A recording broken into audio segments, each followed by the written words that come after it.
श्रोते हो नमस्कार. आजच्या वृत्तविशेष कार्यक्रमात आपलं स्वागत. भारतीय क्रिकेट स्पर्धांमध्ये प्रतिष्ठेच्या मानल्या जाणाऱ्या रणजी करंडक क्रिकेट स्पर्धेत मुंबईनं 42व्यांदा विजेतेपद पटकावलं. मुंबई संघाच्या या यशाचं गमक तसंच भारतीय क्रिकेटमध्ये रणजी स्पर्धेचं स्थान आणि वाढतं महत्त्व याविषयी क्रीडा समीक्षकांनी केलेलं विवेचन आजच्या वृत्तविशेषमध्ये आपण ऐकणार आहोत. श्रोते हो, रणजी करंडक क्रिकेट स्पर्धेत आपल्या अंतिम लढतीत मुंबईनं विदर्भावर 169 धावांनी मात केली आणि संस्मरणीय जेतेपदावर शिक्कामोर्तब केलं. महत्त्वाचं म्हणजे मुंबईच्या या यशामध्ये संघाच्या तळातल्या फलंदाजांचं मोलाचं योगदान राहिलं. मुंबईच्या तळातल्या फलंदाजांनी धमक दाखवत मोक्याच्या क्षणी झुंज दिली. त्यामुळे मुंबई संघाला तब्बल 8 वर्षांनी रणजी विजेतेपदाच्या यशाची गोडी चाखता आली. मुंबईच्या या यशाबद्दल बोलताना ज्येष्ठ क्रीडापटू आणि प्रशिक्षक सुलक्षण कुलकर्णी यांनी अधिक माहिती दिली. मला वाटतं 8 वर्षानंतर जे मुंबईच्या रणजी संघाचं यशाचं गमक आहे, त्या यशामध्ये बऱ्याच लोकांचे हात आहे, बऱ्याच लोकांचं श्रेय आहे. पण मुख्यतः जर पाहिलं तर याचं सर्वात श्रेय मी एक 3-4 साठी देईन. एक संघ बांधणी असते. ती संघ बांधणी त्या संघाचा कर्णधार आणि प्रशिक्षक हे करत असतात. त्यासाठी मी क्रेडिट देईन संघाच्या कर्णधाराला अजिंक्य रहाणेला. मुंबईचं यशाचं सर्वात मोठं गमक जर असेल, जर सर्वात मोठं श्रेय असेल तर ते अजिंक्य रहाणे आणि त्याची कॅप्टन्सी. त्यांनी जी कॅप्टन्सी केली त्याचं अवेलेबल राहणं मुंबईसाठी संपूर्ण सीझन. कारण जनरली काय होतं की बरेचसे इंटरनॅशनल प्लेयर अवेलेबल नसतात त्यांच्या इंटरनॅशनल कमिटमेंटमुळे किंवा इतर काही गोष्टींमुळे, काही इंजुरीमुळे, त्यामुळे ते अवेलेबल नसतात. परंतु ह्या वर्षी मुंबईचं नशीब होतं की अजिंक्य रहाणे पूर्ण वर्ष अवेलेबल होता आणि त्याच्या श्रूड कॅप्टन्सीमुळे, कारण तो इंडियाचा एक सक्सेसफुल टेस्ट कॅप्टन म्हणून नावाजलेला होता आणि त्याच्या श्रूड कॅप्टन्सीमुळे मुंबईला खूप मोठा फायदा झाला. त्यांनी जी टीम सांभाळली, त्या प्लेयर्सना हँडल केलं, स्पेशली मुंबईच्या काही सिनियर प्लेयर्सना, काही प्रतिष्ठित इंटरनॅशनल प्लेयरना हँडल करणं एवढं सोपं नसतं. पण त्यांनी जे मैदानाबाहेर आणि मैदानात जे हँडल केलं त्या बाबतीत त्याचं विशेष कौतुक करायला पाहिजे आणि तो एक मोठा भाग होता मुंबईच्या यशाच्या गमकमध्ये. दुसरी गोष्ट अशी होती की त्यांचे जे लोअर ऑर्डर बॅट्समन होते, जर तुम्ही पाहिलं ह्या 8 वर्षामध्ये किंवा मागच्या काही वर्षामध्ये रणजी ट्रॉफी जिंकण्यासाठी तुम्हाला लोअर ऑर्डरची म्हणजे 7 ते 11 ह्या लोकांचं कॉन्ट्रीब्युशन खूप महत्वाचं असतं. आणि तुम्ही जर नोटीस केलं यावर्षी तर अनेक वेळा पहिले 6 बॅट्समन स्कोर नाही झालाय, म्हणावा तसा स्कोर त्यांचा झाला नाही. प्रत्येक वेळेला मुंबईने स्ट्रगल केला, परंतु 7 ते 11 ह्या लोअर ऑर्डर बॅट्समननी मुंबईला पुन्हा वाचवलं. उदाहरण द्यायचं झालं तर अनेक वेळा लीग मध्ये सुद्धा शिवम दुबेने मुंबईला अनेक वेळा वाचवलं. 5 आऊट 100, 5 आऊट 120 आणि तिथून शिवम दुबेचे 100 तिथून मुंबईला वाचवलं. आणि नंतरच्या याच्यामध्ये लीग मॅच आणि शेवटच्या नॉकआउट मध्ये शार्दूल ठाकूरची उपस्थिती, पुन्हा हा बोनस मिळाला मुंबई टीमला शार्दूल ठाकूरच्या रूपाने. आणि त्याच्या नॉकआउट मधला परफॉर्मन्स, ह्या परफॉर्मन्समुळे शम्स मुलानी, शार्दूल ठाकूर, तनुष कोटियन, तुषार देशपांडे या खालच्या लोकांनी खूप मोठा पराक्रम केला आणि त्यांचं कॉन्ट्रीब्युशन रणजी ट्रॉफी जिंकण्यामध्ये खूप मोठं होतं. ह्या काही महत्वाच्या गोष्टी होत्या ज्याच्यामुळे मुंबईला योग्य वेळी योग्य साथ मिळणं प्लेयरची आणि त्याच्यामध्ये एक कॉम्बिनेशन म्हणून एक खूप छान कॉम्बिनेशन जमलं. ते जुळून येणं, ही गोष्ट जुळून येणं खूप महत्वाची असते. अनेक वेळा तुमची घडी बसलेली असते पण ती घडी काही ना काही कारणाने तुटते. तर ती घडी, काही इंटरनॅशनल मॅचेस येतात, कोणी इंजर्ड होतो, काही कारणाने फॉर्म मध्ये नसतो, पण हे योग्य वेळी फॉर्म मध्ये येणं आणि योग्य वेळी ते प्लेयर्स अवेलेबल होणं, जसं शार्दूल ठाकूर योग्य वेळी अवेलेबल झाला आणि अजिंक्य रहाणेची पूर्ण वर्षभर त्याची अवेलेबिलिटी आणि त्याची कॅप्टन्सी, शूड कॅप्टन्सी, हे सगळं गणित जुळून येणं एकाच वर्षी, या वेळेला मुंबईला खरोखर हे करावं लागेल, कौतुक करावं लागेल की हा एक मोठा गुण होता 8 वर्षानंतर जिंकण्याचा. बाहेरच्या टीमला जे बघत असतो आणि त्याच वेळेला मुंबई टीमला जे बघत असतो तर त्यावेळेला मी बोलणार नाही की मुंबई बलाढ्य संघ होता म्हणून. मी आधीच सांगितल्याप्रमाणे योग्य वेळी योग्य प्लेयर्स मिळणं हे याला पण थोडं भाग्य लागतं, याला नशीब म्हणतो आपण, थोडा नशिबाचा पण भाग असतो. अनेक वेळा असं होतं की तुम्हाला योग्य वेळी योग्य प्लेयर्स मिळायला पाहिजे, ते योग्य प्लेयर्स मिळणं. ह्याच वर्षी, मागच्या वर्षी सुद्धा अजिंक्य रहाणे होता, कॅप्टन होता, बऱ्याचशा मॅचला होता, बहुधा तो सगळ्या मॅचला होता, परंतु टीम एवढं परफॉर्मन्स नाही करू शकले, काही प्लेयर अवेलेबल पण नव्हते. ह्या वेळेला हे सगळे प्लेयर असणं आणि ती गोष्ट जुळून येणं अजिंक्य राहणेचे कॅप्टन्सी आणि त्या प्लेअरमध्ये जसं श्रेयस अय्यर आला, पृथ्वी शॉ आला, शार्दूल ठाकूर आला, हे ऐन वेळेला जे प्लेअर आले आणि त्यातनं एक महत्वाचा यंग प्लेअर जो उभरून आला, जो नॉकआउट साठीच आला, तो मुशीर खान. हा एक यंग प्लेअर, ह्यांना एक मोठा जॅकपॉट लागण्यासारखा आहे मुंबईला, की यंग प्लेअर नावारूपाला आला आणि त्याचं कॉन्ट्रीब्युशन 3 मॅच मध्ये 450 रन. सो हे एक ह्या वर्षी जुळून आलं. पण गेल्या 8 वर्षाचं जर तुम्ही म्हणाल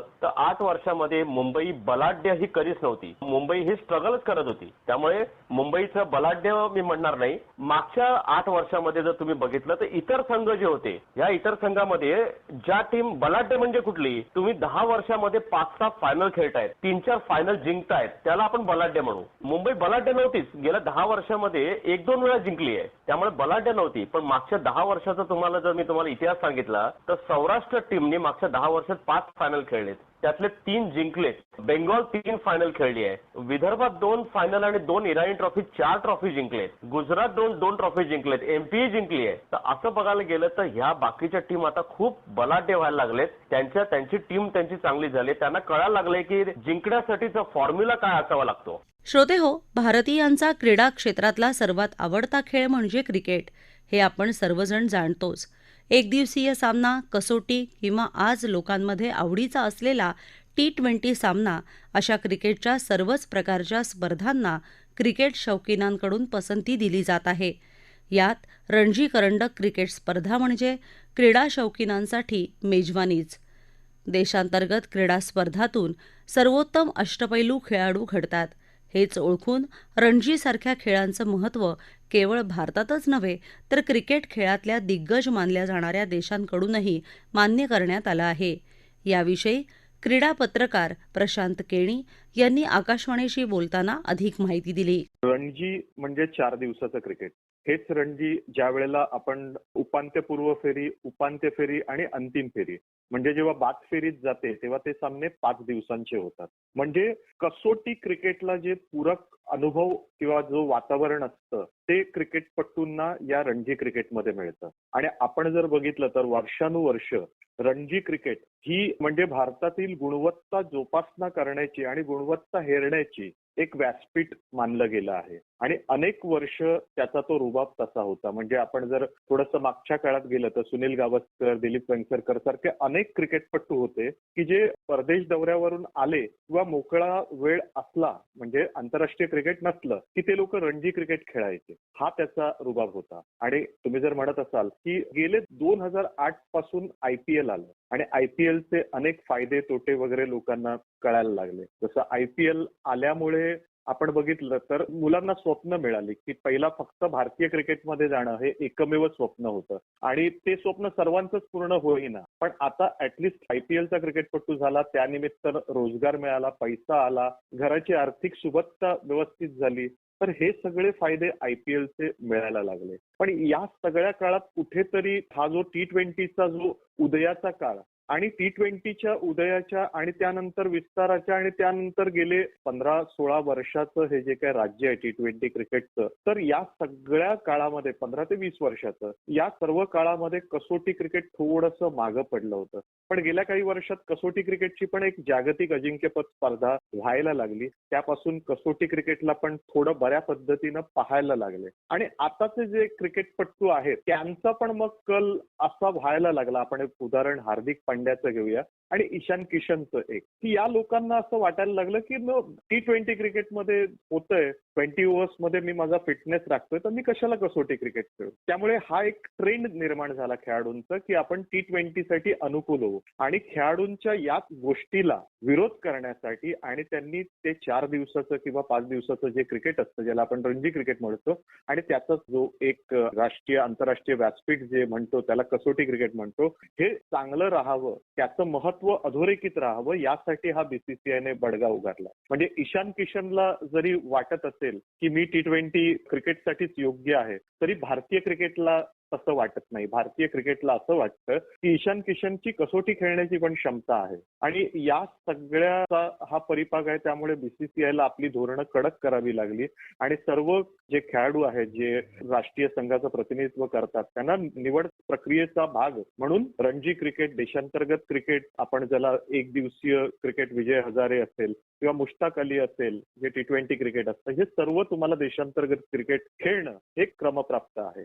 एक सर्वात महत्वाची गोष्ट अशी भारतीय क्रिकेट नियामक मंडळाने करायला हवी की तुमचा देशांतर्गत क्रिकेटचा आणि आंतरराष्ट्रीय क्रिकेटचा एक उत्तम वेळापत्रक करायला हवं आणि त्याच्यामध्ये जे आंतरराष्ट्रीय क्रिकेट खेळतात या क्रिकेटपटूंना रणजी क्रिकेट सुद्धा खेळण्यासाठी एक प्रॉपर वेळापत्रक ठरवायला हवं. भारतीय क्रिकेटनं जसं भारतासाठी त्याच पद्धतीनं जागतिक क्रिकेटसाठी आपण पाहिलं की IPL हे व्यासपीठ निर्माण केलं आणि IPLच्या काळात अन्य कुठली स्पर्धा होते का भारतात? नाही होत. आपली भारतात IPLच्या काळात देशांतर्गत कुठली स्पर्धा होते न त्याच काळात कुठली आंतरराष्ट्रीय स्पर्धा भारतीय संघ खेळतो. म्हणजे तुम्ही IPL साठी प्रॉपर एक वेळापत्रक निश्चित केलेलं आहे. त्याच पद्धतीनं तुम्ही रणजी क्रिकेटला सुद्धा एक उत्तम वेळापत्रक दिलं की मी असं नाही म्हणत की तुम्ही पूर्ण 3 ते 3.5 महिने बाजूला काढा. ते सध्याच्या क्रिकेटच्या काळामध्ये आणि क्रिकेट ज्या पद्धतीनं चाललंय ते पाहता आणि जे क्रिकेट पाहिलं जात आहे ते पाहता एवढा कालावधी देणं कठीण आहे. पण त्यामध्ये तुम्ही स्पेस नक्की त्या पद्धतीनं काढू शकता की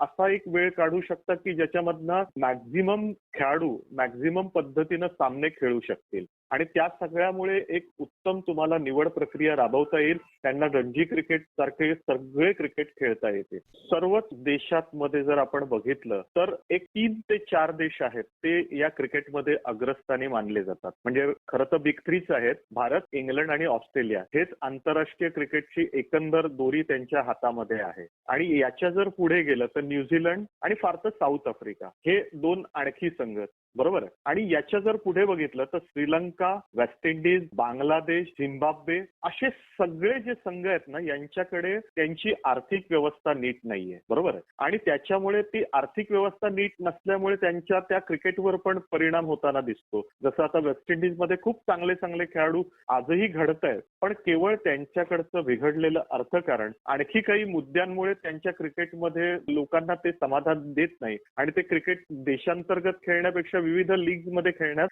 समाधान मानतात आणि त्यामुळे बऱ्याच हे जे तळागाळातले देश आहेत तिकडे त्यामुळे लोकांना लीगचं क्रिकेट हे जास्त लोकप्रिय वाटतं आणि सर्व क्रिकेट सांभाळणं हे जे मोठे दादा देश आहेत या क्रिकेटमधले त्यांना सांभाळता येतं. पण आपण जर बघितलं तर इंग्लंड असेल किंवा ऑस्ट्रेलिया असेल यांच्याकडचं पण देशांतर्गत क्रिकेट हे भारतासारखं स्ट्रॉंग आहे आणि तिथे त्याच पद्धतीनं खेळाडूंना या क्रिकेटमध्ये आपला परफॉर्मन्स दाखवून निवड प्रक्रियेला प्राधान्य कसं देता येईल हे पाहिलं जातं.